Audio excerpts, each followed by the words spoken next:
Beausoleil, another Crowleyite who was later convicted of murder in relation to the Manson cult. And Led Zeppelin's Jimmy Page's fascination with the great beast is so notorious, it rates its own link on a website dedicated to Crowleyana. From studying magic as an adolescent, purchasing Crowley's old house, buying an occult bookstore and naming it after a periodical Crowley published, inscribing Do What Thou Wilt onto the runoff vinyl for the first pressing of Led Zeppelin III, even acting out rituals on stage that look an awful lot like those described by the Beast in his, quote, instructions to his magical order. Page meant it when he said, I've employed his system in my own day-to-day life. While few artists have shown the same level of dedication to Crowley's life and philosophy as Page, or the members of Coil, or any number of satanic metal bands, there's one sense in which Crowley's legacy has become central to the spirit of most of rock and roll. We'll discuss this in more detail in Part 8 of this series, but for now understand that his primary message was simply, find your true will and then do it. Thou hast no right but to do thy will.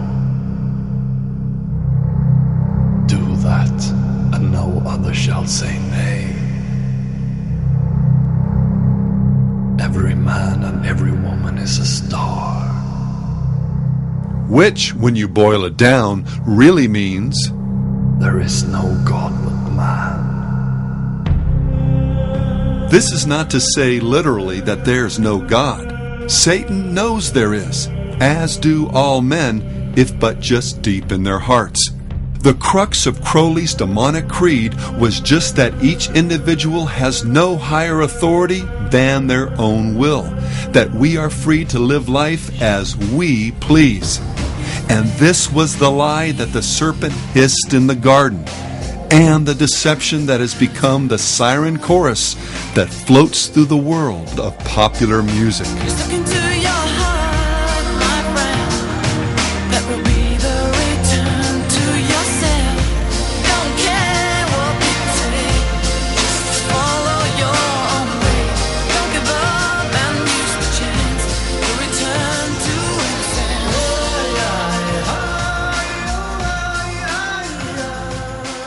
Another way to dust for Satan's fingerprints is to examine the signs and symbols that are used within the culture of rock and roll. Even as words have etymological roots, so do symbols and gestures. And we can learn a lot about a movement or a culture by tracing where those roots lead to. For example, Hitler's National Socialist Party, the Nazis, used as its primary icon the twisted cross, or swastika. Well, it's no accident that this same symbol had been embraced as a powerful talisman during the occult revivals that immediately preceded the Third Reich. Madame Blavatsky's Theosophical Society, for example, used the swastika in their official seal. Significant? Well, understand that Theosophy's influence was considerable among Western intellectuals and counterculturalists, particularly in Germany. Among their many teachings was a Gnostic theory of racial superiority and purity as a key to the evolution of a superhuman race. There's little doubt that Hitler's racial theories and the icons he used to represent them were taken from the occult world of Blavatsky and others. In short, one can understand the fruit by looking at the root. Well, rock and roll is awash in any number of signs and symbols that have their roots in either the occult world or in the Bible's symbolic representations of evil. The pentagram or pentacle, for example, has a long history in the occult world, as well as in the culture of rock and roll. Ditto the Il Cornuto, or horned hand, a symbol used in occult circles to represent the horned god Satan. Contextually, it can be used in a benign way, say, for example, to represent the Texas Longhorns. But in the dark, rebellious, and carnal world of rock, there's little doubt as to its ultimate significance, whether people are aware of it or not.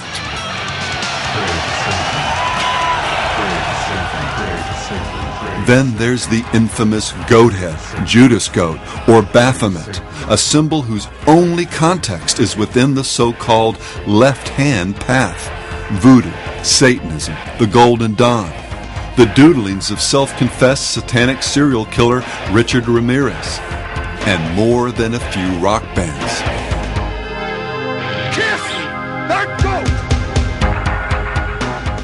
Occult fortune-telling devices like tarot cards and Ouija boards are also not uncommon, with at least 2 bands claiming to have used the Ouija to divine their names. David Bowie consulted both it and a crystal ball in developing the character of Ziggy Stardust, the androgynous messiah who scrambled so many people's definitions of truth, authenticity, and sexuality in the 1970s. Then there are the various distortions of the Christian cross, among them the Southern Cross or upside-down cross, and the Satanic Cross, which was used as the group symbol for Blue Oyster Cult. Not talking about the light above, I'm talking about the hellfire down below. That's right. That's a Lucifer light. Even as the occult world loves to mock the cross and everything holy in the Bible, it's also quick to embrace the Scripture's images of evil. Most notable, perhaps, is the dreaded Mark of the Beast, or 666, the consummate number of man in his rebellion against God. The number has become so closely associated with contemporary music culture that rock journalists frequently use it as shorthand to represent the industry's obvious commitment to rebellion, sex, chaos, and, well, evil. In the same way, every demon in the Bible, every alternative name for Satan, and many of the evil people found in either the Scriptures or in the Judeo-Christian tradition make an appearance in one form or another. For example, when Sarah McLachlan went looking for a name for the popular tour that showcased female performers, she settled on Lilith Fair. And who was Lilith?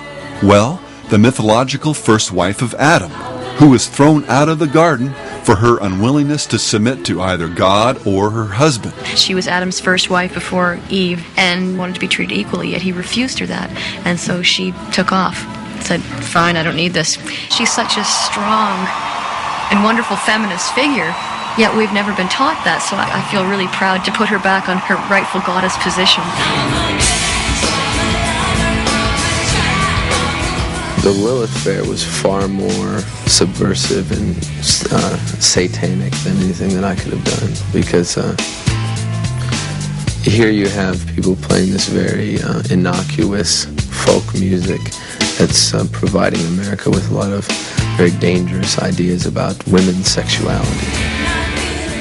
Manson nailed it. Lilith may look cute and have a sweet voice, but her rebellion against God's authority begins and ends in hell. To excuse all this as meaningless metaphor or Halloweenish, just kidding hijinks is refusing to see the forest for all of the trees. We could spend hours documenting other examples of this sign language, but let's finish with one that is particularly interesting because it's more subtle, operating on a more subliminal level. If one were to survey the pantheon of world religions and attempt to identify the, quote, deities that best personify salvation through chaos, death, and madness, 2 at the top of the list would be the Prince of Darkness, under one of his many names, and the Hindu goddess Kali. Interestingly, they share many things in common, but one of the more curious as regards our analysis is the whole tongue thing. Kali is normally depicted, along with a necklace of human skulls, with her tongue sticking out. And anecdotal information provided by people who have consorted with the devil in some form or fashion paints a very similar picture.